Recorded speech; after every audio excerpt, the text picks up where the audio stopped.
It's a great time to be a sports fan. From football playoffs to high school hockey thrillers, the action never stops. Win or lose, make game day unforgettable with Old Southern Barbecue. Sink your teeth into tender ribs, saucy wings, or a mouth-watering brisket sandwich. Do game day right with Old Southern Barbecue. Visit one of their 4 metro locations or get your party catered. Either way, they've got you covered. Old Southern Barbecue, where game day tastes better. Are you looking for a dedicated partner for your lacrosse needs? ES Lacrosse has got you covered. If you're brand new to the game, a seasoned vet, or a dedicated lacrosse parent, ES Lacrosse is the go-to partner for Minnesota lacrosse and DTA Nation. Whether you need new gear, a restringing of your current setup, custom uniforms or apparel for your team, or one of their awesome starter sets for your brand new lacrosse player, the selection, expertise, and service at ES Lacrosse is unmatched. You can visit them in-store at one of their 3 metro locations in Woodbury, Chanhassen, and Vadnais Heights, or visit them online at eslacrosse.com. And welcome to Down the Alley. This is PMAC. And Ted T.S. Spirides. And welcome back. Big episode today. Really, really excited about this episode, last episode, upcoming guests that we've locked in. Last week with Jess. Was it just me and Katie on that episode? Yep. And then you kind of came in and edited. What were your thoughts on Jess? I know Jess not as well as Katie, but I've known Jess for a long time, but not super well, if that makes sense. She's on the girls' side of Prior Lake, but kind of going through everything for girls lacrosse in Minnesota. She wears and has worn so many hats. How she does it in 24 hours in a day, same amount of hours in a day as you and me, with how much she gets done, it is pretty impressive. Yeah, I listened to the episode. I got that same, I guess, impression. I don't know her personally, but I know that she's obviously very involved coach, president of MS Lax, as a surgeon. It's not like it's a super flexible job in the sense of being able to just kind of dip out when you feel like it to go coach. So, I would assume has very good time management skills, has very good scheduling skills to make sure hey, I'm dialed in to make sure things are fitting, but also a hard worker, organized, and able to take those skills and apply it to being a really good coach. Obviously, Prior Lake has had a very good team year in and year out for the last however many years I've been following it. So it was interesting, very detailed and precise and intense, but not in a bad way intense. Does that make sense? You can tell she gives a shit. So the people around her are going to give a shit kind of thing, not intense of oh my gosh, blow ups here and there or whatever. So no. That's kind of my impression that I got as someone who knew who she was, but didn't really know what she was involved in. Yeah, no, and I think that's the fun thing of having all these different, coaches on. Jess has a personality, and the guys that we're going to have on here in a little bit have a completely different personality. So, it is fun seeing the different personalities from different programs and, how the teams might reflect that or not. But yeah, if you're a boys lacrosse fan and you were like, what? It was all girls lacrosse last week. I think this episode will fill you right back up. I really enjoyed the guys that we had on, this week. Yeah. Coach Colpitts is our guest tonight. We have an interview with him. We pre-recorded that interview, so we're talking about it now, but it was it was so you're right. Every guest we have, every coach is a little bit different as expected, but I did not know Nik personally. I left that interview kind of being in the Nik Colpitts fan club. I felt I really liked his approach to things. Some of his answers to the common questions I thought were interesting in a way that maybe it wasn't that the answer was much different, but the way he answered it or the way he explained it or Sure. the way he built around it was interesting. So super cool episode. And they just kicked off like the college season just kicked off for all these guys, last week or whatever, when the spring semester quote unquote started. Right. So we are. I know that we're a couple months away from what we call our season, but we're in lacrosse season now. It has started. Yeah, and I think you're getting the chatter on the Discord, and I'm getting text messages from others on Winter League is in full effect, and Yeah. there's overreactions in the Discord, and there's overreactions on. I had to feel the call this week, so there's overreactions everywhere. Yeah, yeah. So it is fun. It's fun to hear about. Different programs are doing their captains practices or off season, whatever they might be doing, there. So you're right. It's not in season, per se, but we're in preseason for sure. People are getting back on the field, weight room, all that type of good stuff. Yeah, I mean, today, as of us talking right now, it's January 13th. I think what February 1 is like the first games or February 6th for college. So Right. I mean, we're like 3-4 weeks away from real games of at the college level, and then obviously high school follows. Um, we were so I was just in Vegas and I saw that they have like betting odds for like Oh yeah. college lacrosse now. Like the world of lacrosse is just in the last obviously 20 years that I've kind of been around it, but even in the last 5-6 years has changed so much Yeah. in the sense of like it's starting to get some attention. And Kavanaugh's were on Pat McAfee's show, and like we're like getting a little bit of media attention now in the lacrosse world, which is cool.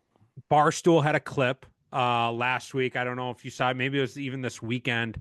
NLL guy getting knocked out.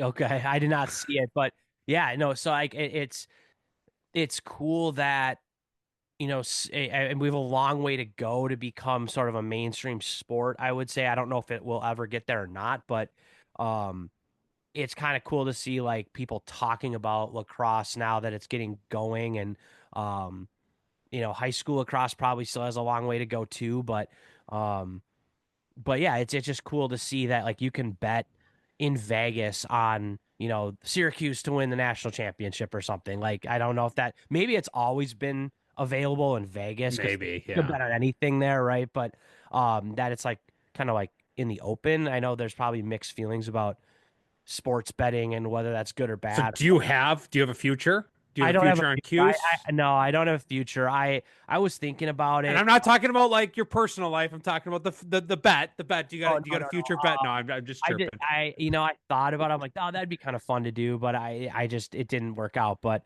Yeah. I just was, yeah, I just thought that was interesting, being like, oh, like there's actually like betting odds now, like are pretty common for college lacrosse when it's like when I was in high school, you couldn't even watch it on TV yet. Like, Honestly, that could be a whole segment of this podcast if someone wants to follow the lines and probably the different props. That could be a whole segment of the podcast, I'm sure. yeah, I'm sure. I'm sure there's probably a group of people that would really like it. And I'm not the person to No, me neither. so but I'd certainly sit here and listen to someone talk about it. Couple different directions that we could go. I've got a couple things first, Vikings tonight. When this comes out later this week, people are going to be able to listen to us here on our Minnesota sports takes. How and this was conversation in the office all day today. What's the vibe? People from Ohio and stuff are asking the Minnesota people, how are you feeling going into tonight? How are you feeling going into tonight? That's a good question. I think um we talked a little bit about it in this episode with Nick that we did last week. So when you listen to the episode with him, you'll kind of hear some thoughts about last week's game against the Lions. And I think for me now it's been I'm 38 years old, so we'll just say 30 years of being a quote unquote Minnesota sports fan. Um, I kind of in my head I knew what was going to happen in Detroit last Sunday. I knew it was going to get ugly. In my heart, because they always find a way to drag you in, and Nick kind of touched on this too when in the interview, but um it was like not a surprising end to the regular season of just a complete egg being laid. So I guess my prediction, and we'll see if this comes right, is that now expectations are so negative and low, Yeah. the opposite of like what the narrative is going to be. The Rams are good, so I don't know, I think the Vikings win tonight. I You think think they win? I think they win. Yeah. First things first, obviously rocking the great t-shirt from our sponsors tonight, Oh, Old there Southern we Barbecue. go. Yeah. Here we go. So if you're gonna be, and I'm kind of on the situation where if you're gonna be a bandwagon fan or if you're gonna be all in, you should. Now is the time to be all in. We're 13-3. Uh, 14-3.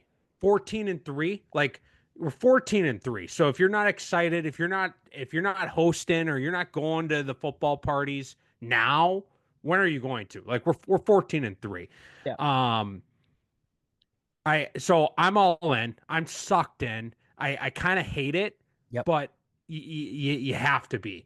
One thing, like this is maybe comes off as a little morbid, but we were talking in the office, like everything going on in LA right now. Like you saw the Chargers, like I'm sure there's so many distractions Yeah. like going on. So that was like one like kind of talking point that we were talking about. I don't know how much that'll play into the game. Like I know like the Rams, for instance, like they're flying everybody out, the pets, the siblings, the wives, they were flying everybody out, which is, a class act, move by them. Hopefully, everyone's, safe. But I think we're gonna know in the first quarter. Oh You know, yeah. if we come out and it's ugly, it's done. Like it's done. It's over. We might see Danny Dimes in the second half. Like anything could happen. Yeah. If we come out and we punch them in the mouth and KOC's on one and Darnold's back, Yeah. we're gonna the fans and the radio waves tomorrow are gonna say give him $50 million a year for the Yeah. next 10 years. And that's what's funny is I mean everybody was calling for Darnold's head after that game, Oh and yeah. he didn't play well, but like anyone who listens to this podcast is probably involved in sports at some capacity of like a coach, a player, a parent, and it's like it doesn't matter how good of the last 10 weeks you've played. It doesn't matter how good of a team you have on paper. There's just some days where not like you couldn't hit the ocean from the beach. Like it's not going. You don't get a bounce. You don't get a call. It just goes from bad to worse, and it just nothing you can do about it. And on the flip side, there's days where you're slinging it, and it's like everything goes your way, and you're just hitting corners, and every bounce is going your way, and so like NFL's weird. Like it's just like it doesn't really matter come playoffs. There's always a weird team that goes on a run. Um, Yeah, no, I think anything can happen. Another kind of topic here. Our friend Jamie Monroe, kind of big podcaster in the lacrosse space, big content guy, dropped a new podcast. He's been known for the Phil Lacrossophy podcast. yep. He dropped episode 1 of the Ecological, I could be saying this wrong, lacrosse podcast with Brian Kelly. Really good episode. Some of it, and I sent this to kind of my youth coaches and prior league coaches. Kind of giving a breakdown and encouraged our coaches to listen to it and maybe come back with thoughts or discussion points. But some of this got really kind of deep and in the weeds and was higher level stuff. But kind of a big portion of the conversation, which was talked about probably 2 years ago, was heavy on the constraints-led approach to practices, drills, all that stuff. DTA Nation's been talking about this for a few years now. Not sure if you got a chance to see it or if you saw it kind of come across the airwaves, but I know we both are, Jamie Monroe fans, and a lot of good stuff in this episode. I did not see it. I will definitely check it out. I'm excited. Is Brian Kelly the Calvert Hall coach? Uh, Uh, St. Margaret's Episcopal. okay, If Episcopal. you can't say the Okay. name of the school, that means I would have never gotten into the school. I'm gonna leave it at that. I assume. Yeah, I don't. I know that maybe there's a Kelly that's at Calvert Hall. But so there, I know there was a discussion that came out. Some coach said, like we got to get back to playing more pickup. Like you shouldn't be doing like hardcore line drills and like tactical stuff with younger kids. Like it, in not doing it ever, but like to start practice, like just Yeah, put three by nets out and let them play. And that kind of spurred, obviously, if it's on Twitter, it's going to get the the gonna get heavy, the people going. they're going to get the heavy pro and the heavy anti. The middle probably will just watch it unfold, and like you're Yeah, going to get both sides. Um, and I think the tone of the post was like everybody's spending all this money on trainers and club teams and all this stuff, but like we don't do enough backyard pickup, just letting sure. kids figure it out. We've talked about this on our podcast, at some point. Um, and I know Jamie Monroe jumped in, so I don't know if that was Brian Kelly or another Kelly, but long story short, I think there is probably a spot in all sports where it's like with the rise of traveling club team stuff, like academy style training, there probably is a good idea to kind of swing that back a little bit to just letting kids play and figure it out. And just being able to solve problems and just mess around almost. And I think there's maybe this idea that if I'm charging X amount of dollars, that's like a premium to have a kid play in my program, that I have to coach more and talk more and show how great I am as a coach to like justify that expense, maybe. Like, I'm gonna have to Sure. like kind of like go on stage a little bit and be like, I know all this stuff about lacrosse, but like, which could be great for kids, like to get exposed to better and higher level things, but then it comes at the expense of less just mess around time. And I think that's Yeah. important too. So it's been an interesting conversation in lacrosse. I don't know if other sports are having this conversation or not. But I am interested to hear Jamie and this coach's thoughts on their philosophy. So I know Jamie Monroe has been an advocate for set up the three by nets in the street and play two man, 2v2, and just learn how to communicate, learn how to get open, learn how to throw a behind the back pass without having it be in a quote unquote drill. So I I agree with a lot of your points and the back and forth, and this episode, I don't find myself way on one side or the other. At least I don't think I do. Maybe if I asked you where I fall on the line or somebody else, maybe they'd be like, "Oh yeah, no, you're on that side or the other." I don't know. I think I'd probably fall somewhere in the middle of this. Let them just play and only overhand shooting down the alley or whatever. You know what I mean? So I think I fall somewhere in the middle. I think you got to have a healthy balance. I think I think there needs to be creativity and skill development through not just shooting straight overhand. So again, I think I fall somewhere in the middle of this. Something just clicked when you were talking on Jamie Monroe, is now saying roll out the three by nets and play three by and just do the thing. When Jamie Monroe was building teams, building programs, yada yada yada, was that what he was doing? It's like Warren Buffett saying, "Hey, just only invest in the S&P 500, just be passive, yada yada yada. Was that what Warren Buffett was actually doing on his way up? It's like do as I say, not as I did. Yeah. I'm questioning that now that we're talking about it. I agree with you. I think we all have the thing that we're attached to that day as what we're gonna be kind of yelling at the clouds about or getting on our soapbox about. Um, but you're absolutely right in every facet of life. Sometimes it's the opposite of what you're saying that got you to the point where you can say what you can say. Um, where it's like, oh, like, it's easy for someone who's a successful entrepreneur and it worked for him to be like, quit your job and start a business. You're going to be so much happier without kind of telling you about the 40 years of shit you had to eat for like to get there. When for a lot of people, maybe not doing that would be a much more successful and happy life. So I think it depends on so many things other than just the system.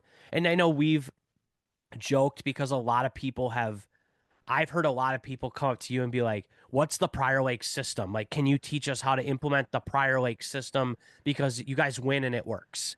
And it's not it's a lot of things. It's a lot of things over a lot of years to Yeah, develop, and it's also the people, like the players, the coaches, the parents, the administrators, all adding to that thing to make it the Prior Lake way or the Prior Lake system that gets sure. it to work. It's not just like we run these 5 drills and we practice at these days and times, and then we run this offense and we run this defense. If And it was that simple, I'd sell that. exactly. That'd be easy. And so it kind of is the same way with like developing a player is, some one player might be better off learning like the quote unquote proper fundamentals, just being drilled, being very much repetition. Like they're gonna be black and white. They're not gonna live in the gray area. They're like, I want one job or two jobs and I want to do those things. And like I want to be really good at splitting down the alley and taking overhand shot and putting it high to low. And I'm more often than not gonna be successful doing that. And if I don't have that shot, I'll move the ball. Whereas another kid might be better off on a more unstructured play to like get creative and have the skill set to do that. So I don't, and you could even say that at the team level too. Like you could have one team, you could just say, hey, you have a bunch of good players, go out and do it. And another, and Nick talked about that. I think was that in his up in this interview coming up of when you have really great players that are all creative, you can let them do those things. Yeah, Work. yeah, And if you're, teaching a bunch of 10-year-olds that have never played before, you can't just say, go mess around. There might need to be a little bit of structure. So, and again, that might be the wrong approach. That's how I see it. But you're right. Kind of going back to your point, a lot of people shout these things of like, this is the way, the only way that it should be done. Yet they didn't even buy into that when they were coming up. right. Yeah. Right. Yeah. No, and I've seen some of the people I follow in different categories have said that about different things. Yeah. Um, uh, so I don't know. As we were talking, I'm like, man, that's kind of. I guess I don't know if it's applying here, but is it applying there? I'm asking that question. I don't know. Might be something more to talk about. But I think your point is correct that be careful what you kind of take as gospel from people when they're saying For this is sure. the only way to do it. And it's like, well, did you follow that advice or are you just saying it now because you're in a position to say it? Yeah. Yeah. And that's on the other side too. Yeah. Like only fundamental skill coach, individual lessons. I Yeah. I would question that too. Like, If the person's a only skill coach, individual lessons guy, right, sells it. right. Like, did that guy do that growing up? Did he make whatever level he or she played at by doing that? I Yeah. probably not. Yeah. Maybe, but probably not. It's relatively new, at least in lacrosse, of all Right. like shooting coaches and trainers. And you're right. It's probably in the middle. It's a balance of They both. probably went to a park and played wall ball on a school before school started outbanning wall ball Yeah. on the Yeah. walls. Yep. I agree. I agree. So that's what I'm Yeah. shouting from the rooftops. Yeah. No, you're right. Um, you're right. Yeah, I think we can get into the interview. Like I said, this was pre-recorded, so some of the stuff might not be like on the same timeline, but I really liked a lot of the information that Nik gave about his program, kind of about his journey coming up, some of his like things that he kind of believes in. I found myself like agreeing with a lot of the things that like the philosophies that he had, and I have no kind of cross with him as far as like coaching tree or like it's not like we coached with this under the same guy or anything like that. So but the way he sees things, and maybe it's because he's an offensive coach and I'm an offensive coach, we kind of see things the same way.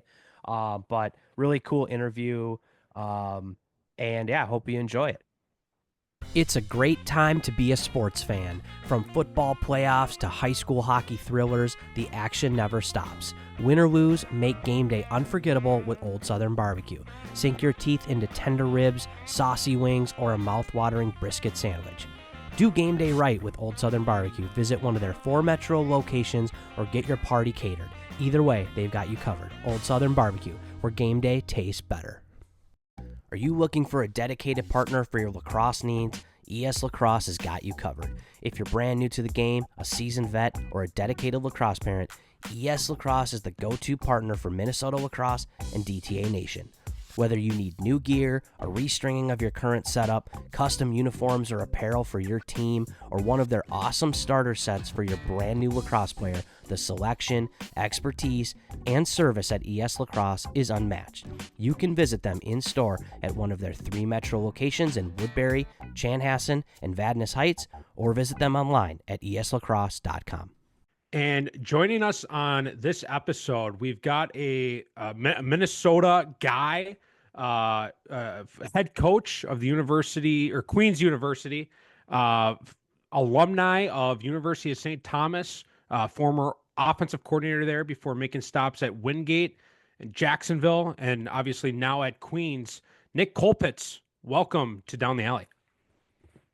Thank you guys for having me. Super excited to be on and talk shop with you guys. Did I miss any stops? There's obviously some big names, Minnesota connection. Yeah, any stops that I may have missed along the way? Probably the one that had the most influence on me when I got into coaching was when I was at Champlain Park High School, actually, while I was playing at the University of St. Thomas. So Nice. I'm sure we'll talk about it later on in the interview, but Champlain Park is where kind of what sparked my passion working with some pretty special people there. Is that where Sean was at? Was there overlap with Sean? Correct. I am part of the Sean Clements Root origin story. So he was actually my youth coach way back in the day, and then we Okay. worked together when I was at Champlain. So it's been I've known Sean now for oh gosh, that's making me feel old, but it's probably like 20 years at this point. Sure.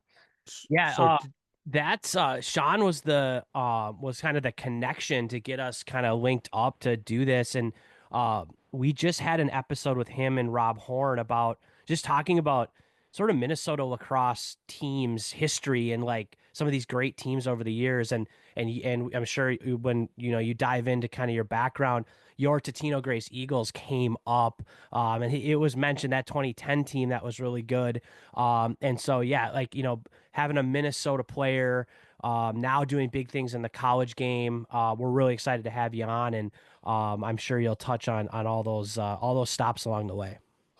Yeah, absolutely. And I have one question. I don't mean to throw us off topic. I have not listened to that episode, but I need to ask where the 2008 Blake Bears, if they made the list anywhere, because that was the best team that I played against in high school Yeah, with like Skip Dooley and Jordan Seibold and all those guys back in the day.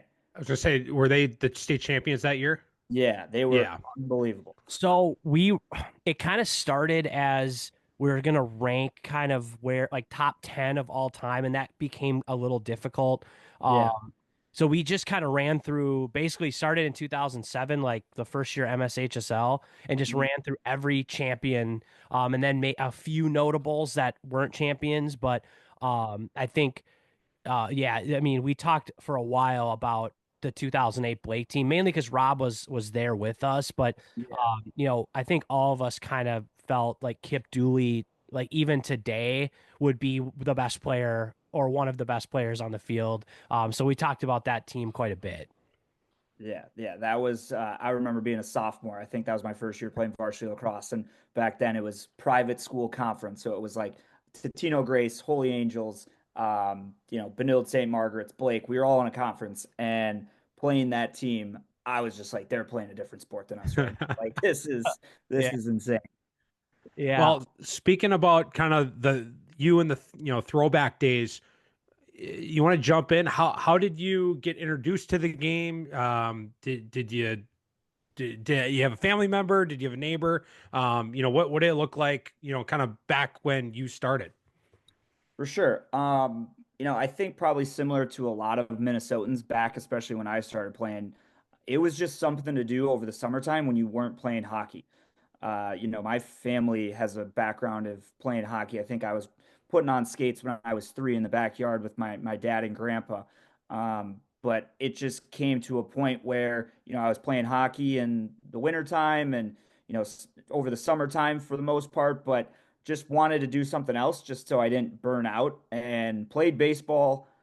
I think it was a combination of not being very good and not enjoying it. And so I realized that baseball wasn't for me. And so literally there was just a couple guys in my neighborhood that I had played hockey, against and with that, started playing lacrosse and they were playing in their backyard. And I remember showing up and, going home and asking my dad to, sign me up. And back then that was when lacrosse was really like kind of blossoming. That was when like the Swarm had just gotten to Minnesota and they did like an indoor league at the National Sports Center inside, and that was really the first time that I had played like organized lacrosse. But yeah, I just thought that it was something that all of my buddies were doing. It was a natural crossover with hockey in terms of the fast pace, the physicality. Obviously, there's a stick involved in both sports, so that's kind of where it started to blossom. And then, it always makes it easier when some of your best friends are around you and playing. And I think that's what kept me, going back, especially in those early days when I wasn't very good. And on previous discussion, were you playing in Champlin under Sean? Was Sean one of your first coaches, or what was kind of the early days looking like, or was it a bunch of dads?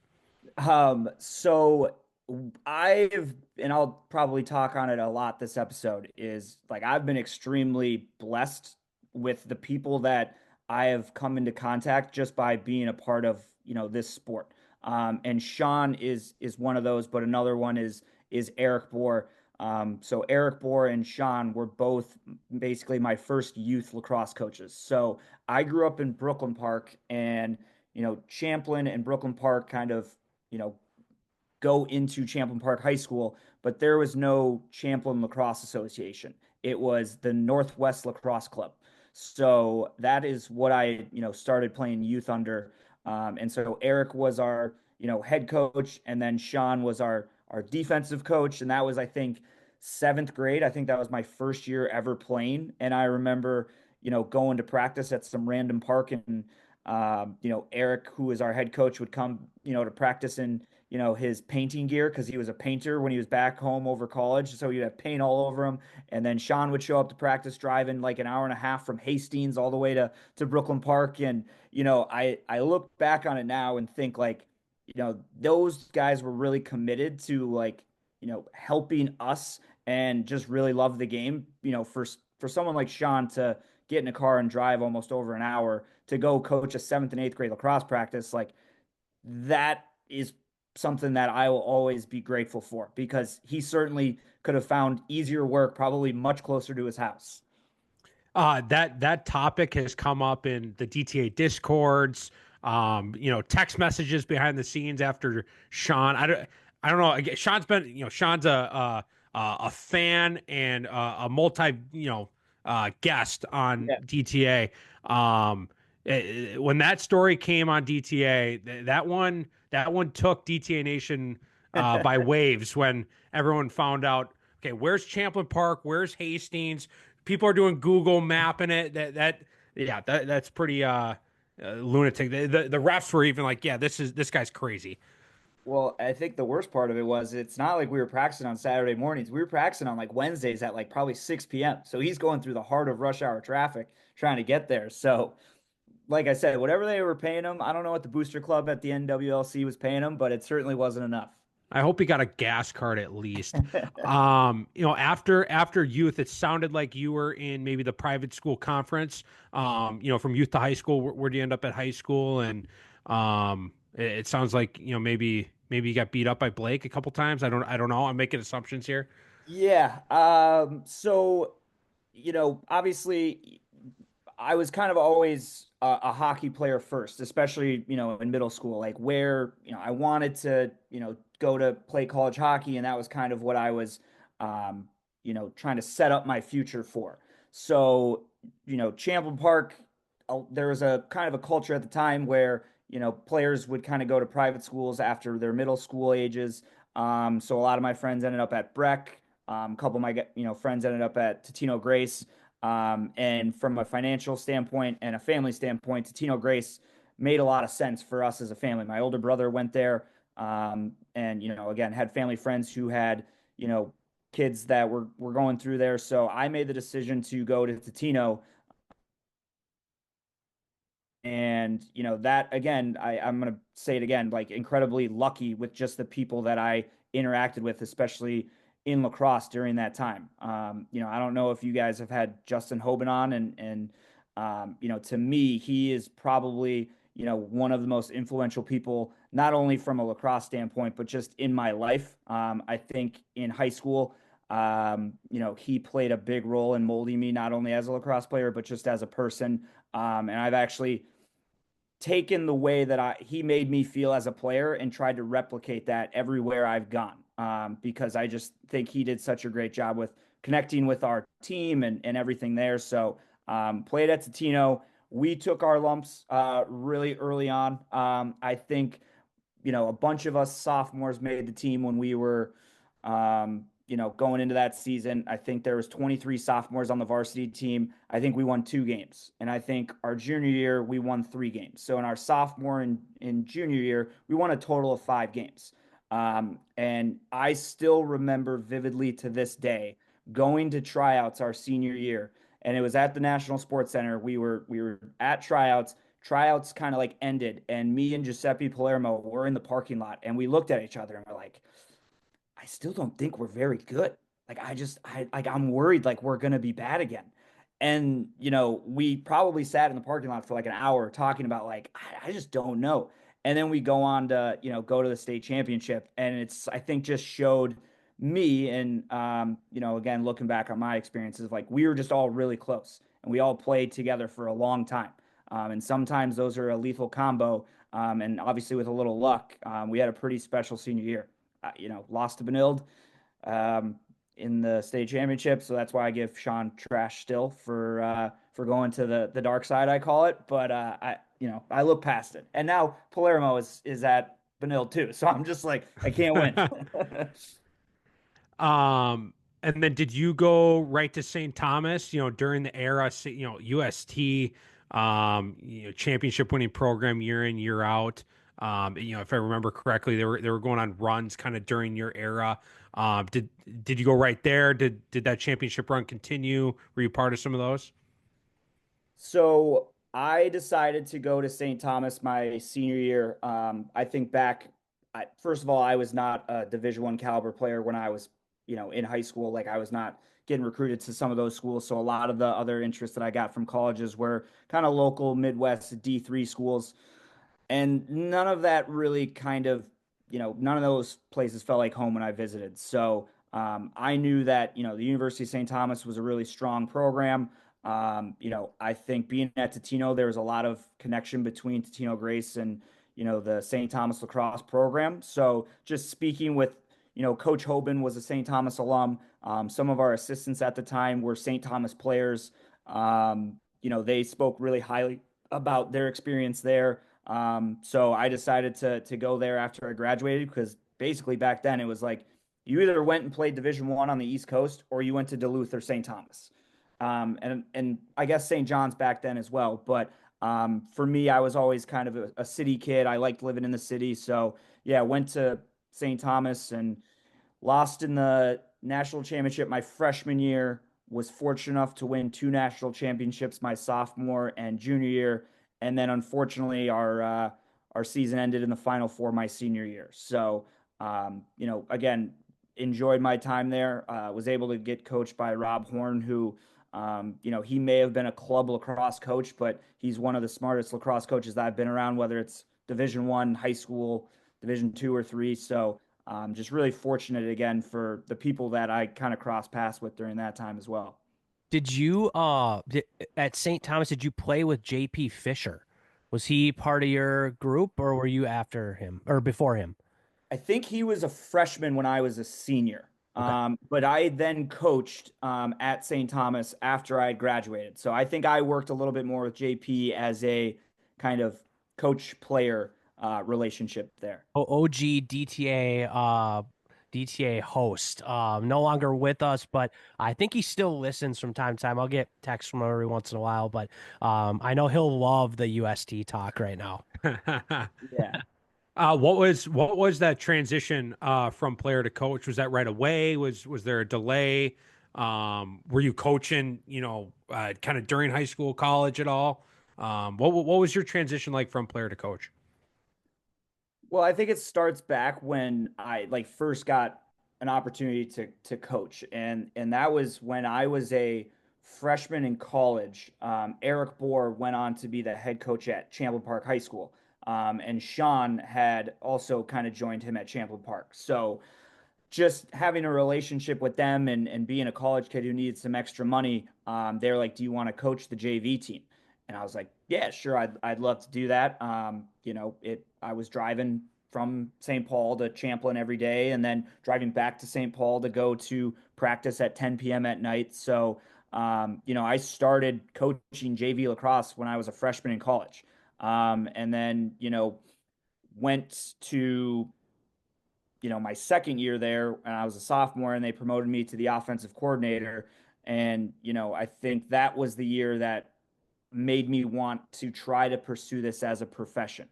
I don't know if Sean has ever mentioned it, but I think it was Section 4 at the time, Champlain Park Blaine section final overtime win was still on my Mount Rushmore of like wins I've been.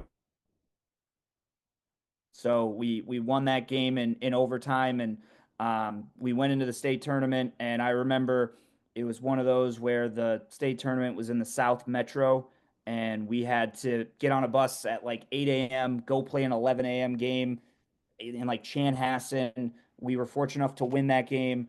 We had to go back to Champlain, so we're getting back to the school at like 4, and then it's a quick turnaround. So all of us as a coaching staff are staying there till 8, 9 o'clock, and so it was a 12, 13-hour workday. And I remember leaving there and being like, I haven't worked many 12 or 13-hour work days in my life, but like that didn't seem like work. And I think that was when I was like, if I could just do that, I think I'd be pretty happy. And so that was kind of, when you talk about like what was the, you know, moments where you reflect and say, what made you want to choose this career path? I think that experience and working with that staff and the success that we had was a big part of what sparked kind of this passion in me as I move forward.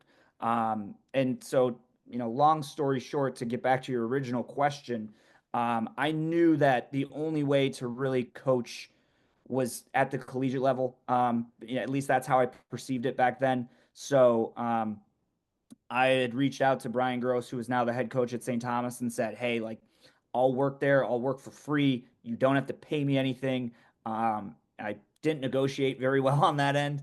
But I was fortunate enough for him to say, "Yeah, if you want to come and help out." And I think the more, I was there, the more responsibilities I got. And so I'm really thankful that. And, I think there's always some interesting dynamics when it comes from a player who's now on the coaching staff. I think you have to be pretty smart about how you operate. But no, I think I wouldn't be here without the opportunities that St. Thomas gave me for sure. What was the jump, from MCLA to the NCAA level as a coach? I know there's a lot of different avenues that you could look at: grad assistant, I'm not even 100%. I don't remember which route you took based on what I read, but A lot of different, potential opportunities out there to make that jump. What was it like in your case? So I was very fortunate, I think, back when I was trying to get into college coaches that I wasn't the first. And so I leaned on some people that were already doing it. I think of a guy like Joe Turner and Scott Stark. Joe Turner's an assistant at Queens with me right now, and Scott Stark is the head coach at Maryville. And those guys were already coaching in the NCAA. And so I remember reaching out to Scott Stark and asking, and what's the best way to go about this?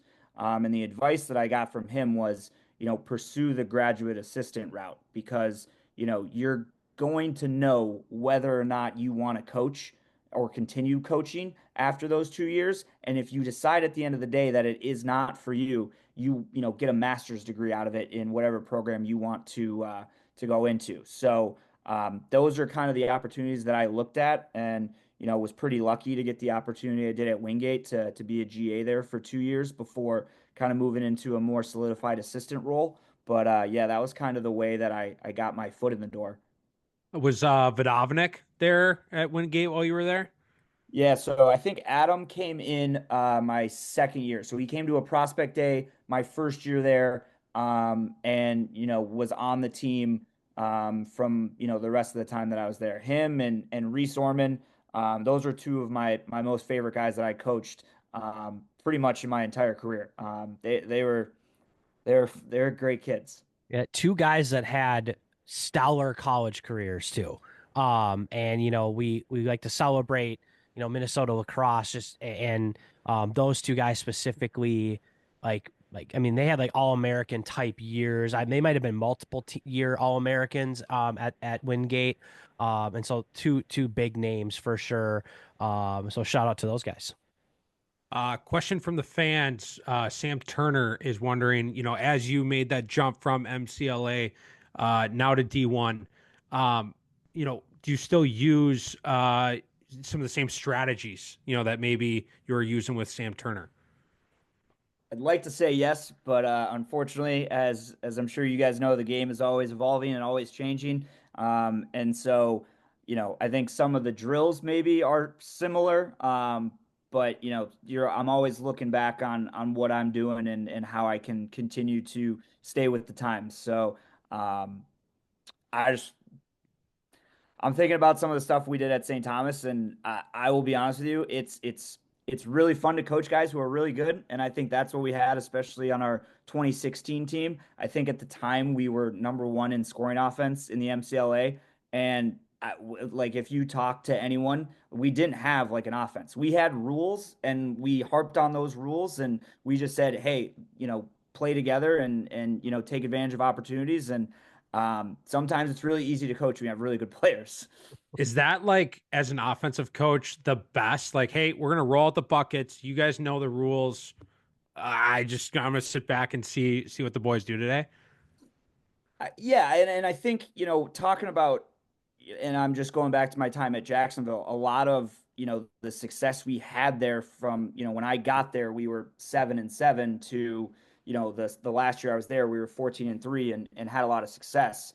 And I look back as, especially I was helping out on the offensive end, it was a lot of asking the guys what worked for them and what they were comfortable with, and it was more of a collaborative effort than being like, hey, these are the lines on the page that you have to follow. So I think it's always, as an offense, you're always trying to be unscoutable, but in order to do that, you have to have a good IQ from the player standpoint, and put them into positions to be successful. Speaking of your time at Jacksonville, Coach Galloway, kind of a legend in the game. What was it like being under, his tutelage? I'm really thankful for my experiences there. I still remember when I got offered the job. It was during COVID. It was a really weird time, and I went down there to visit before I moved down there. And it was the first time that we had met in person, because it was COVID, and it was tough to get in person, and just feeling that like he is. A really charismatic individual.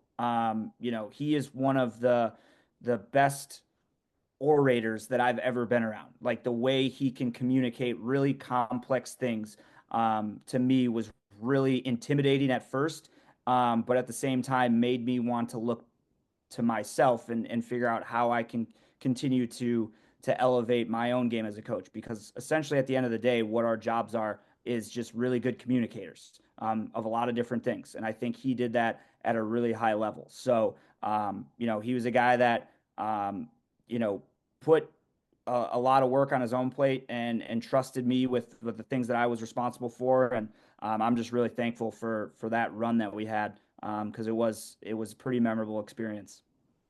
You definitely want to, kind of get in the nitty gritty of, what's going on in the college game here. But, before, you're getting these bounces, you're making the jump from MCLA, to NCAA, you land a job at Jacksonville. I would have been like, "Are you sure you want me?" But what challenges did you face along the way too? Because I'm sure I'm sure COVID in itself was one. What challenges did you run into, and what roadblocks did you have to maybe step over on your way to becoming a Division I head coach? So when I took the job at Wingate, and someone who I haven't mentioned yet was Coach Boyle at Wingate, who's been, really influential on my career. When I started there, it might have been the first day that I worked there, and he said, if you're gonna get into college coaching, just understand that you're gonna be broke. This is not a career where you're gonna make a ton of money. And so, he said that to me, and at that point, I had gone from like working or being in college and then just getting out of college, so I never had any money, so I didn't know what it felt like to have money. So I was like, God, I'll just do what I've been doing. It's been all right. But you reach a time, especially as you're kind of jumping up the ladder, of like you see your peers, people that you graduated with, buying houses and new cars. And I think for me it was more of is this something is really something I want to do. Because I think we're all victims sometimes of comparing our situations to others. And, I think just from a financial standpoint, you have to be willing to sacrifice a lot, especially early on. And so that was difficult. COVID didn't make that any easier. And then the other thing was, I think being from Minnesota, I thought I was going to grow up in Minnesota, graduate from college in Minnesota, get a job in Minnesota, retire in Minnesota, and most likely die in Minnesota. And unfortunately, I chose a career where it's really hard to be a college lacrosse coach in Minnesota. And so for me, it was getting out of my comfort zone and leaving home. That was probably the biggest challenge for me, was getting over that mental hurdle, because I had never lived anywhere else. And for me to step out of my comfort zone, I'm so glad that I did, because it allowed me to be where I am, right now, and I'm really grateful for it. A lot of good nuggets. I think a lot of good tips too for any aspiring coaches in that message. Ted, anything before we kind of maybe get in the nitty gritty of the trends in the game? Um, you know any other things that kind of came up for you? No, I have a couple things, but I think I'll save them for the end. So, Okay. yep. No, all good. As we talked about, maybe some of your MCLA strategies changing, the game changing. What are some of the trends and innovations maybe that are happening even as uh near as maybe in fall ball that you're testing out, or overall trends in general. The 2010s, the pairs offense, from Ohio State, whatever. What are the 2020s bringing that maybe guys like us, high school coaches in Minnesota, should be watching out for when we're watching college games, or as we prepare and think about our high school seasons this spring. So it's been really prevalent over the last probably 2, 3 years, especially on the offensive end. Kind of these 2, 3 offenses that you're hearing a lot about, where it's kind of a hybrid between, your standard like motion down the alley dodges mixed with some, two-man game pairs looks mixed with an X attackman, and then, some off-ball play. And I think a lot of people call it, the NBA offense, where it's a lot of structure like, what you see in the NBA where it's a lot of like free flowing and, there's guys that have certain locations and certain responsibilities, but, they're not necessarily like scripted. And it's a lot of feel and off ball kind of manipulation that coaches will scheme up. Um, I think that's probably the most prevalent on the offensive side of the ball.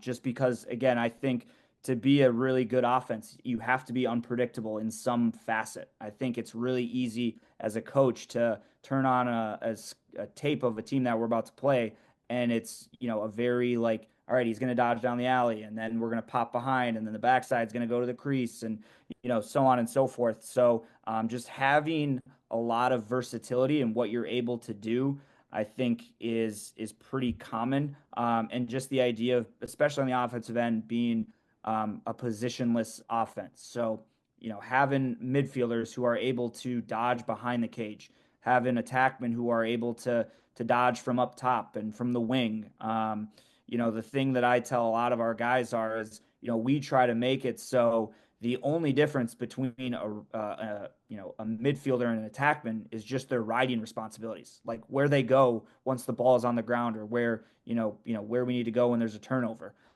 That's kind of what we try to emphasize, is just being a complete lacrosse player. So I think that's what you see a lot right now, especially at our level.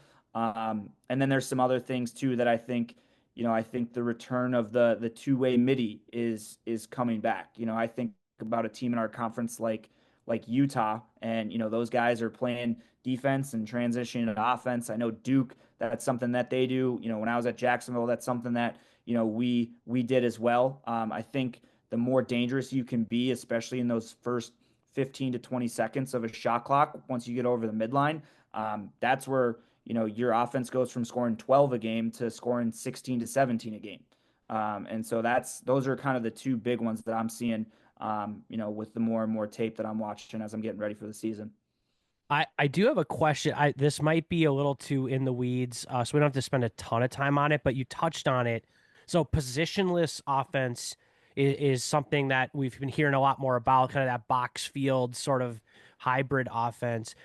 It's something that I've tried as an offensive coordinator to do more of. But you mentioned the riding responsibility. So now if you have an attackman who's up top, there's a save, there's a turnover, and maybe their guy goes far side, and now they're going to get stuck on defense.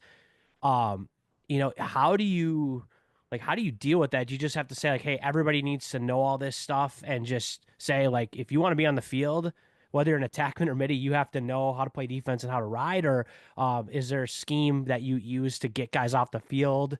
And I know I personally struggle with like the personnel getting stuck in situations like that. So, and I think that's where, especially at our level, it's really specialized. I think there's two things before I get into my last point. The first one is, whenever there's a shot save, right? And let's say there's an attackman at the top of the box. We have whoever's the nearest attackman to the goalie always get in the goalie's face, like get big in front of his face, force the ball to go anywhere but upfield. Because, if you're able to do that, you're buying time for your middies to drop in and hopefully kind of insulate you in the ride a little bit more. So that's point number one.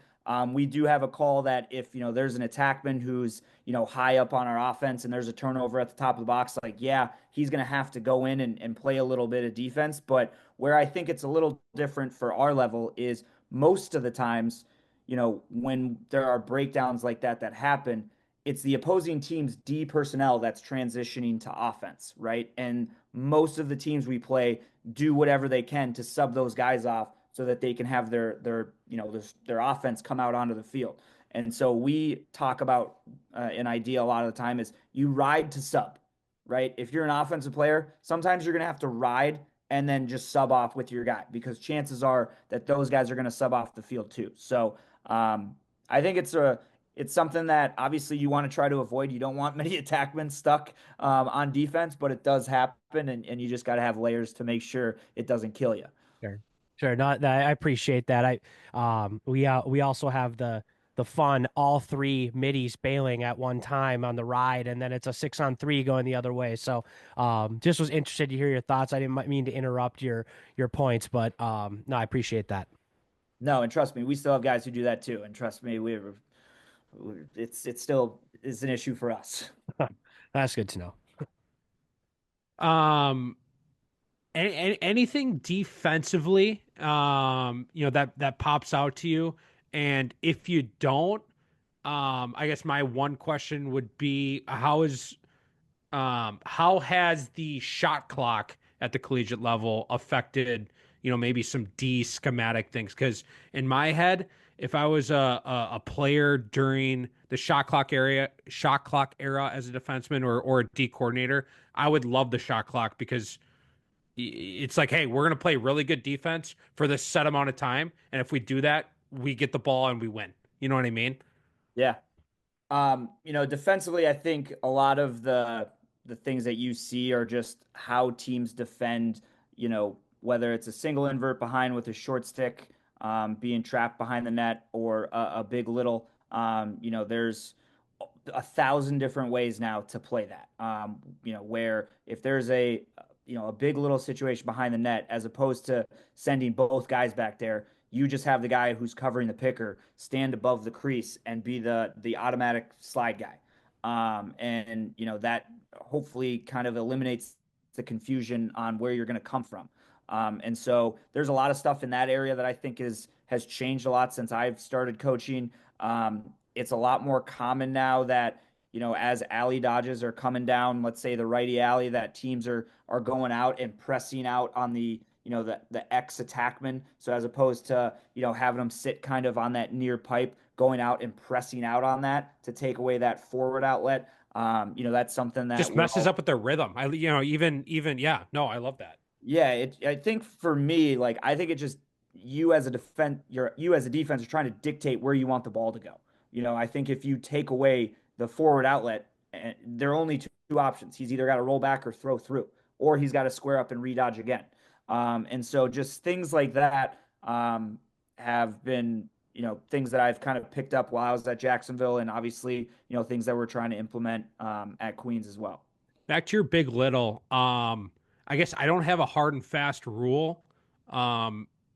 With my group, it's been more of, play it by feel, maybe a matchup thing. If they've got a thing that they're trying to do, maybe we'll be like, all right, this is what we're gonna do. How do you guys? I guess you don't have to open up your playbook, but do you have a general sense of, how you would handle that if you uh, feel like sharing? Yeah, I think you have to have two things in place because you can get beat, especially when someone's coming up the field, and you have to have two slides essentially ready because if they inside roll, you got to be ready to do what you need to do, or if they get up the hash and do a dangerous spot, you may have to show from an adjacent. So, Yeah. I think it's one of those where it's like you just have to have everyone communicating and knowing what their roles and responsibilities are based on where the on-ball guy gets beat. You know what I mean? And trying to make sure you're getting beat where you want to get beat. I think that's my biggest thing that I try to tell defensively is like, as long as you get beat, we can live with that. But you need to get beat to where we want you to get beat. And I You know? feel like that's big littles, that's alleys, that's Yeah. sweeps. Like that's the ticket. Like, hey, if we can get in this situation here, great. Do it. Please get beat. Like Yeah. that's fine. Yeah. Um, I know we've been talking like a lot of X's and O's, and like as three coaches sitting here, we get really excited about that. But like, as a coach now, a college coach that's recruiting high school players, what are some things that stand out to you that you look for aside from like the obvious, like, okay, they're athletic, they're obviously skilled, like to play at the Division 1 level, but like any nuances around things you'll see in a game where you go, okay, like that's a guy I can work with. So this is going to sound super cliche, and I apologize that I'm going to sound probably like every other coach that you've asked this question to. But I think of a guy that I have coached from Minnesota that had a lot of success. And I didn't recruit him, so I don't want to take credit for it. But Reese Orman is a guy that I think about when someone asks me this question, where Reese had a motor that never stopped.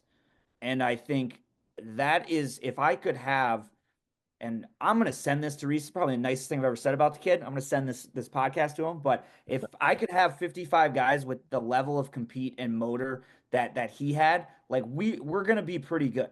And so like as much as kids may not think it's the case, like you make a a, a really competitive and a play that is tough, like that is the stuff that I enjoy. Whether you're 6'4" or 5'8", you know what I mean? Like those are the plays that I want to feel like an emotion when I watch a player. I don't want to recruit a kid who like I just watch him and yeah, he's pretty good, but like I don't feel anything. I want to watch a kid and have him play so hard that I'm like, oh, that kid is a dog. Like I want that kid on my team. And like I know that is probably what every coach will say, but like I want to feel something when I watch. I want to be able to recruit a kid and then be like, I can't wait until this kid is on campus and I can go out to practice and coach him. Like those are the kind of guys that I want to see. Yeah, it's actually I don't know if we've had I mean we've had that answer but not in that way. So I don't think it was cliche and I would completely agree with you. I don't know if you how much you get to follow Minnesota high school lacrosse now that you're obviously in your own season, but the 2023 Lakeville North team that won the state championship, the kid that went on like the heater at the end of the year, Nathan Long, he was that type of player. Was a little bit undersized, pretty raw skill, but was like he made the play when he needed to make it. He's going to put a body on somebody. He's going to agitate. He's going to soak that tough check to get the ground ball when you need it. Like I'm like having flashbacks right now because I had to coach against him. Yeah. Of like, He had the other student section booing him every time he touched yeah, the yeah. ball. There was a feeling of like oh, like there's some aura here, but it was just because it was like that motor and just that whole thing. So that's a really interesting answer, actually. That's actually a nice transition into the kind of the next topic. How much are you still connected with Minnesota lacrosse? I assume you are. Decent pipeline from Minnesota now to Queens. Just speaking in general, since you were a player, since you coached in Minnesota, how have you seen the players and the Minnesota game evolve over all these years? I think when I started playing, my freshman year, I think was the first year that the MSHSL sponsored the sport. Like that was my freshman year. And I think back then 4 teams made the state tournament. I think when I coached at Champlin, there was 8. And so like the growth at the high school level has been kind of awesome to see. And you got Moorhead in the state tournament every year now. Like I don't know if that was happening back when I was even coaching high school. And my grandparents they lived in Moorhead for a long time. So I got a soft spot for the Spuds. But I think the biggest thing that I've seen is just the beast that has been club lacrosse. Back when I played, and I'm going to sound like an old guy now, but literally, I think the state tournament was like the first weekend of June. Your tryouts for your club team were like the second weekend of June, and if you made the team, you had to have your check ready because you were getting on a flight the third week of June. And you basically went like 3 places. Your club season was a month, and then you were done. And then you went back to whatever you were doing.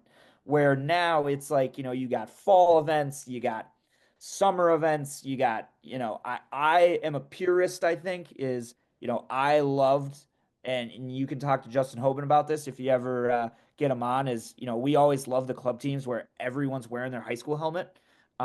Just because like I had a lot of pride with where I played high school. And I asked this to a kid during the recruiting visit, over the fall, and it was, when someone asks you who do you play for, do you say your high school team or do you say your club team?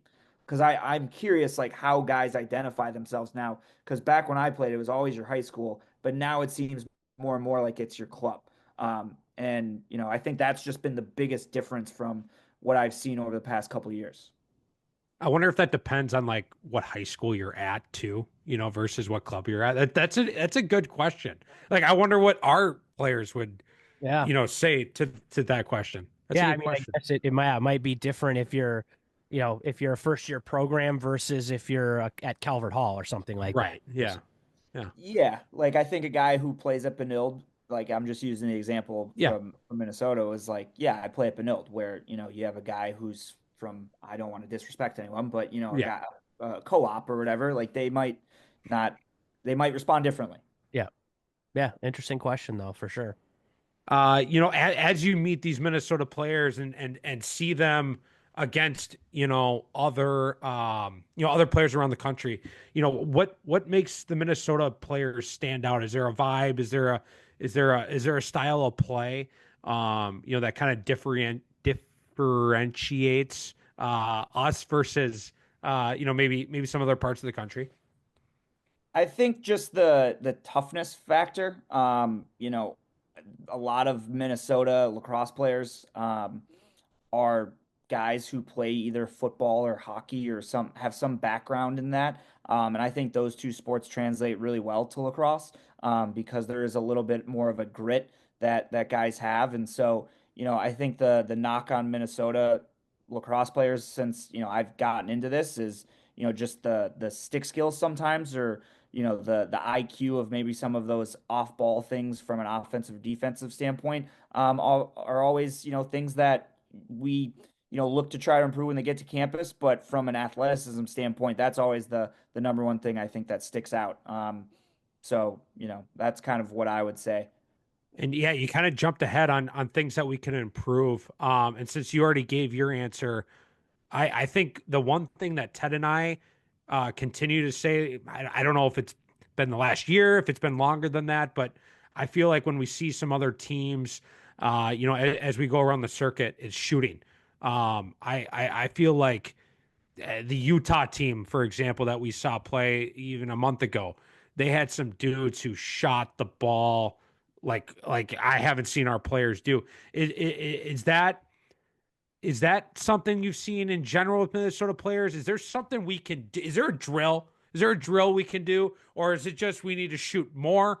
Because that's what me and Ted keep going back to. It's like, man, shooting. If we could shoot like that, we would take another step. I feel like.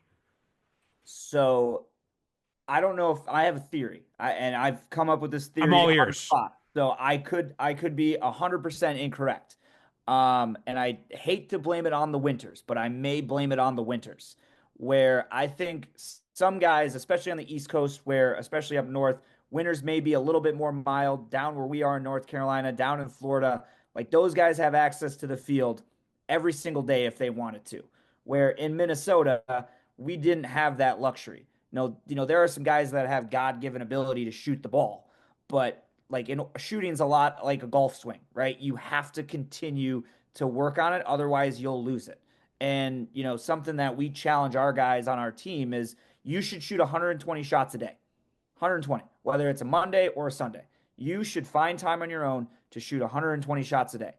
And if you do that, right, the compounding effect is you'll see results. Well, in Minnesota, when you can't go out to the field because it's 2 inch, 2 feet of snow on the ground, I don't know if you're able to build those consistent habits. And I don't want that to scapegoat, some high school guys, but I do think that there is like, if you want to become a better shooter, the only way to do it is to shoot more. And if you can't shoot, then it's a little problematic.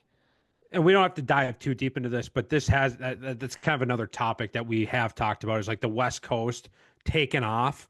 And it's like, well, yeah, 364 days a year. They get to be like outside in shorts and a tank top playing lacrosse if they wanted to. Like, I digress. I I don't. I think there definitely is something to that theory, and you said I don't want the weather to be a scapegoat. One of the best players I personally coached, Jaden Carey, who played at Duke, he shoveled his backyard when it was the middle of winter just so he could get his shooting in the winter, and like that was, I mean, that was like crazy behavior from a high school kid in Minnesota. So like, and he obviously had God given ability too, but like he was willing to take that extra step to be like, I need to get my 120 shots in. So I'm going to shovel my backyard and I'm going to do it when it's freezing out and I'm going to get it done.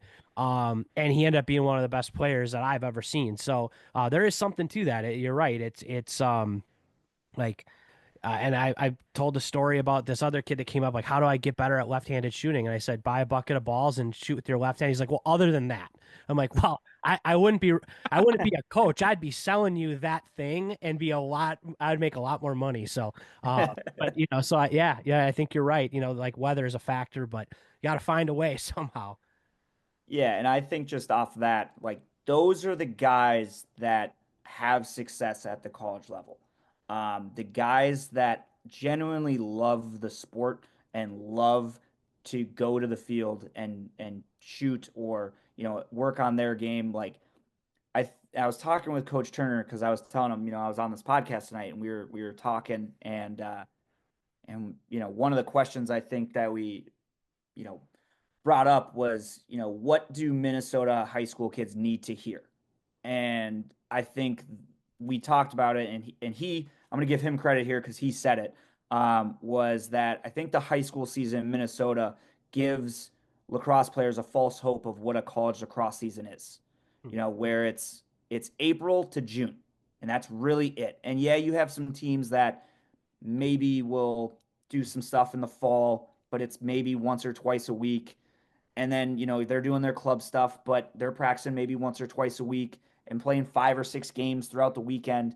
And like that is not what college lacrosse is. And I think a lot of times, as much as we tell guys in the recruiting process, like your freshman fall will probably be the hardest fall of your entire life because of the amount of lacrosse we will play. And if you don't truly love the game and love going to practice, it's not going to work. Like if you are in high school right now and you don't enjoy going to practice, I don't know how much you're going to enjoy your college lacrosse experience. Yeah. At least at our level, right? I Yep. think I think that is the biggest thing that it I think there's a lot of guys these days who commit to places because they want to post it on Instagram. And it bothers me because you are making a decision, a very big decision, just for an afternoon of likes and reposts, where it's like the things that your followers and your friends aren't going to see are the going to weightlifting at 6 a.m. and the run tests and all that stuff. And like that's the stuff that you gotta love. Otherwise, you're gonna be miserable. Yeah. Gotta have a Sorry, screw my loose. Oh, soapbox. I love it. I absolutely love it. Because I've lived it, so I know exactly what I'm getting the shakes thinking about all the things that you're meant. I'm like, yeah, that was. Mac, you're a big run test guy, right? Oh, I was in fat camp for 3.5 years. Yeah, it was. I didn't pass a run test, but I battled. I battled.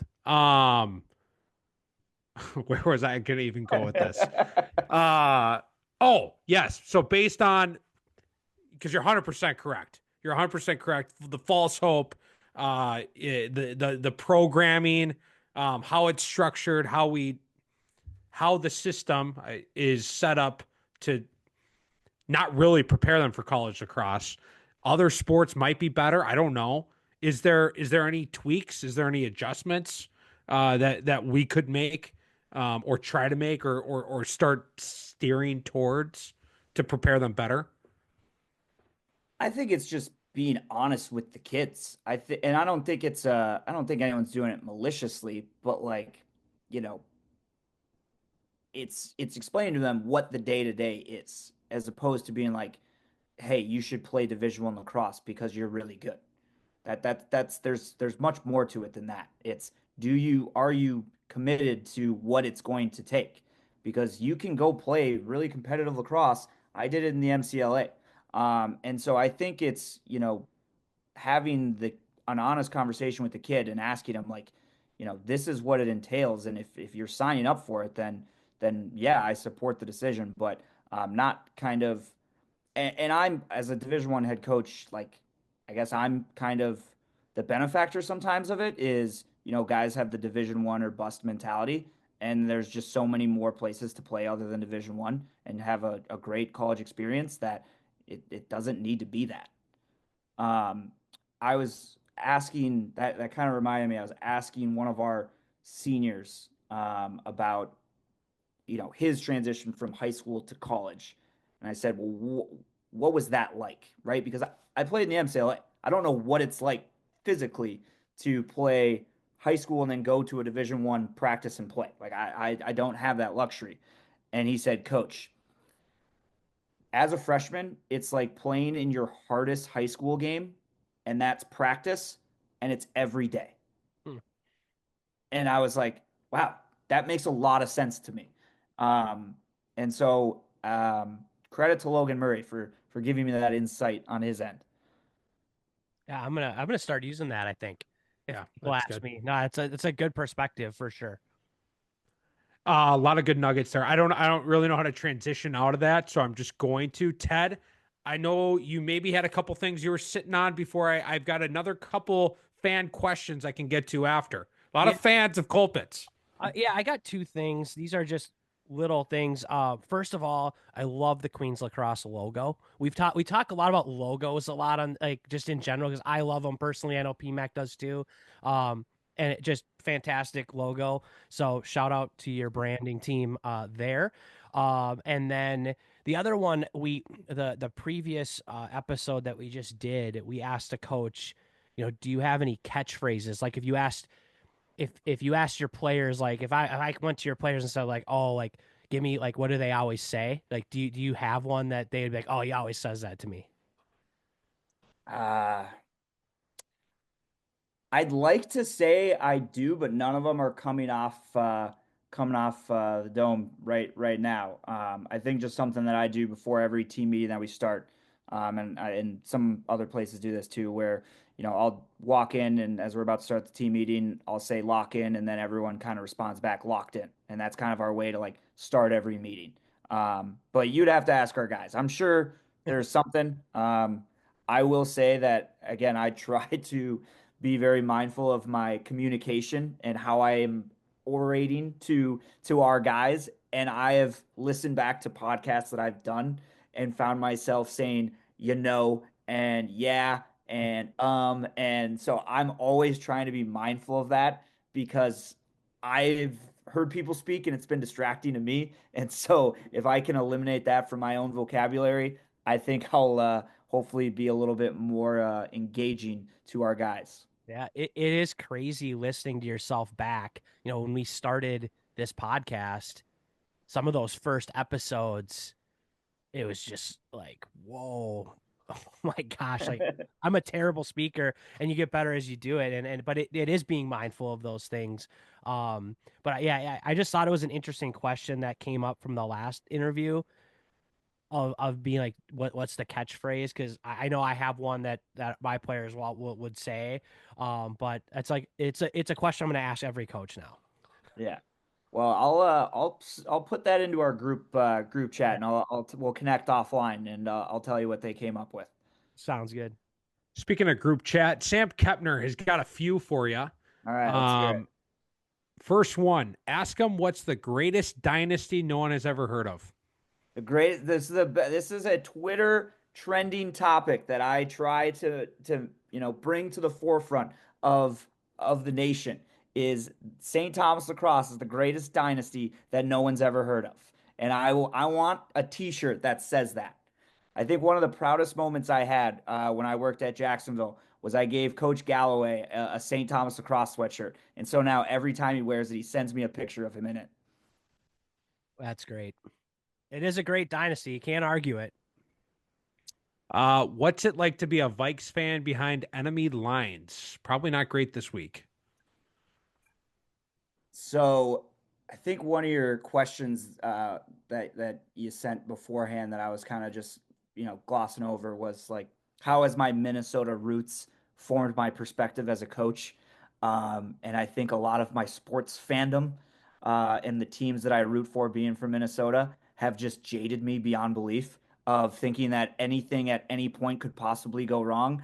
And it just came to it reared its ugly head this past Sunday when all season I was like, I'm not going to be a believer of the Vikings. It's not the year. I'm ready for them to be terrible. And what do they do when I have so low expectations, but go on to have the second best regular season in franchise history? So naturally, I'm like, okay, now I'm going to start believing. And, we all know what the result was, but um, yeah, I'm going to be a Vikings fan until I die. There's, something that a lot of people say is they want to see the Vikings win a Super Bowl before they die. And whenever anyone says that, I'm like, there's a lot of Chicago Cubs fans that said the same thing and actually died. So, like, I just hope I'm not in that camp. Yeah. The last one from Cap. What are your tips to growing a robust beard? Oh, God. I don't know if I'm the guy to ask. Um, I guess don't shave and hope it looks pretty good. Yeah, I don't got much there. I wish I did. Did you and Cap coach together, or what's the relationship there? So he came and started helping out at St. Thomas right around the time that I left for Wingate. So we had kind of worked a little bit together, but it was kind of like two ships crossing in the night. Like we kind of just missed each other. Gotcha. Um, Back to Queens. What's next for Queens here? How's the boys? How are the boys looking this spring? What is it? Day two of practice So we today? we started today actually. Oh, Today was day one. Yeah, today was our first day. So, excited to get everyone back. Got a lot of guys back from injury that were, out over the fall and getting those guys back into the swing of things. But no, I'm really excited. I think, we are at such a unique time with where our program is from, with us transitioning, still feeling the effects of transitioning from Division 2 to Division 1. Kind of continuing to grow and move the right direction. I being a Minnesota sports fan, even Gopher football, I still stay in touch with. And I remember when PJ Fleck took over the Gophers back, a handful of years ago. One of the things he said early on was, we're probably going to have the youngest Division 1 football team for the next 2 or 3 years, but that's by design. And I've kind of hijacked that line for our program because that's essentially what we're doing. Like we are going to be the youngest Division 1 team from a playing standpoint of probably any team in the country. We have, I think, last year we had, I think, 7 freshmen who were in our top 10 in scoring. And, some defensive guys who got a lot of minutes for us as freshmen last year. And those guys are now a year older. And so, you hope that, just because they're a year older doesn't mean they're necessarily a year better, but you can continue to grow. And by the time that those guys are seniors, now they're the most experienced senior class in the entire country. And I think at our level, unfortunately, you don't win with really good freshmen. You win with really good senior classes. And so, with that said, I think there's a lot for us to, improve upon. But I know that our guys are excited for what's to come here this spring. Who's Queens's biggest rival, biggest matchup? What's the game to tune into this spring if I'm looking for one? Every single game is a rivalry game. That's how we pitch it because we're literally forming our own history right now as a That's program. true. That's And true. and so, any win is an upset for us right now. And that's what excites me because, I think when we look back of what this place is in 20 years, we're kind of at the ground level right now. Yeah. And that's what I tell our guys is the impact that you guys will make here is going to set us on a trajectory for the next 10, 20, 30 years. And so I'd like to say every single team that we play, we prepare like it's a rivalry game. Were you when was this transition? Just talking about the transition from D2 to D1. Were you on the staff? Were you the head coach? And when did it actually happen? I remember it was, a couple years ago now. So when I was at Wingate, we actually played against Queens. So Queens was a Division 2 team in our conference. And then I moved down to Jacksonville to work there. And while I was at Jacksonville, Queens had announced that they were going Division One.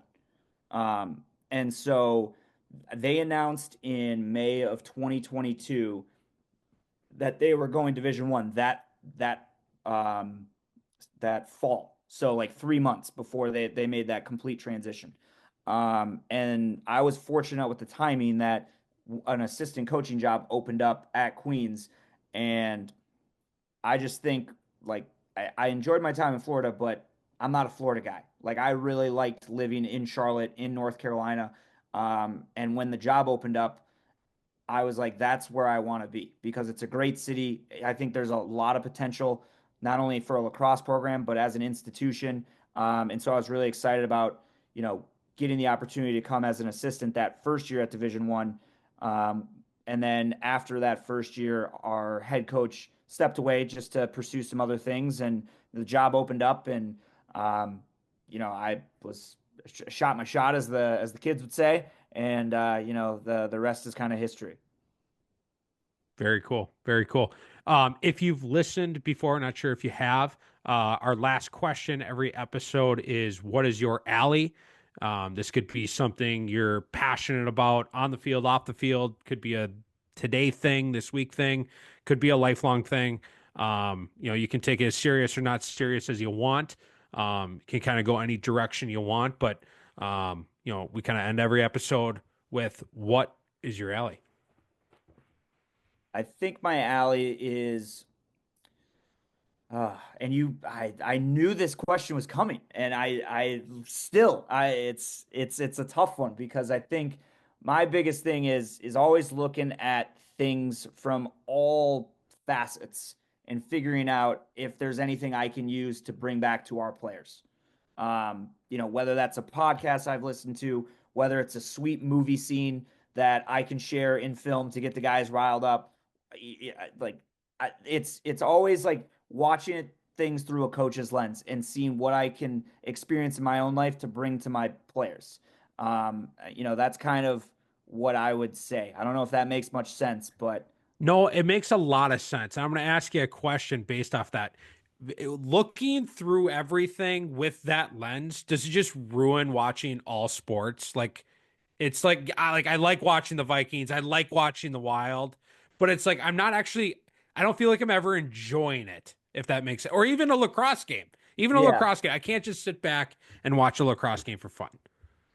Yeah, I think, I mean, I really love my job. So, I think, watching those sports is kind of just an extension of it. I'm sure you can ask my girlfriend and my family members. I probably get me and Coach Turner go on just rants about the Vikings Yeah. from time to time. I've in my later years have watched a lot more basketball than I have hockey. And so I'm been watching a lot of the Timberwolves lately, and yeah, from last year to this year, I'm losing my mind with some of the stuff that's going on. But side note, like an example of what I was kind of talking about, and Yeah. I'll leave you guys with this. So we installed a new clear last year in the springtime, and we had a really bad habit as a program of trying to make every clear a settled clear. Like, okay, goalie makes a save. Let's everyone get to their spots and then let's go. Mhm. Well, at our level, the easiest ride to clear against is when there is no ride, when it can't set up. And so I used the clip from Kicking and Screaming, where the game plan that Will Ferrell says is give the ball to the Italians. And so I shared that movie clip with our team and said, our short sticks in the clear are the Italians. Give the ball to the Italians and let's get it out. And again, it's something that's kind of fun, but at the same time, like I guarantee you, if you ask them what our clearing motto was last year, they're going to say, give the ball to the Italians. That's absolutely incredible. I'm gonna have to clip that out, send it to my stepdad. That's my stepdad's favorite movie. That's probably one of his favorite scenes. Um, Incredible, Coach. Thank you for coming down the alley with us.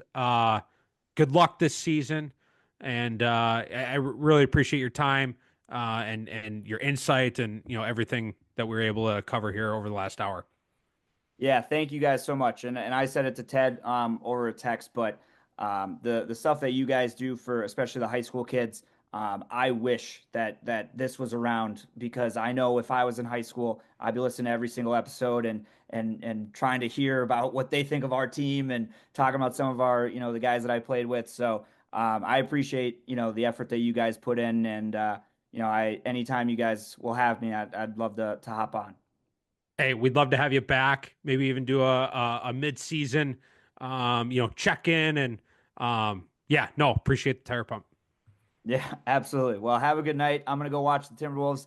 We'll see what's going on there. All right. All Sounds right. good. Thank you. Yep. Are you looking for a dedicated partner for your lacrosse needs? ES Lacrosse has got you covered. If you're brand new to the game, a seasoned vet, or a dedicated lacrosse parent, ES Lacrosse is the go-to partner for Minnesota lacrosse and DTA Nation. Whether you need new gear, a restringing of your current setup, custom uniforms or apparel for your team, or one of their awesome starter sets for your brand new lacrosse player, the selection, expertise, and service at ES Lacrosse is unmatched. You can visit them in store at one of their 3 metro locations in Woodbury, Chanhassen, and Vadnais Heights, or visit them online at eslacrosse.com. It's a great time to be a sports fan. From football playoffs to high school hockey thrillers, the action never stops. Win or lose, make game day unforgettable with Old Southern Barbecue. Sink your teeth into tender ribs, saucy wings, or a mouth-watering brisket sandwich. Do game day right with Old Southern Barbecue. Visit one of their 4 metro locations or get your party catered. Either way, they've got you covered. Old Southern Barbecue, where game day tastes better.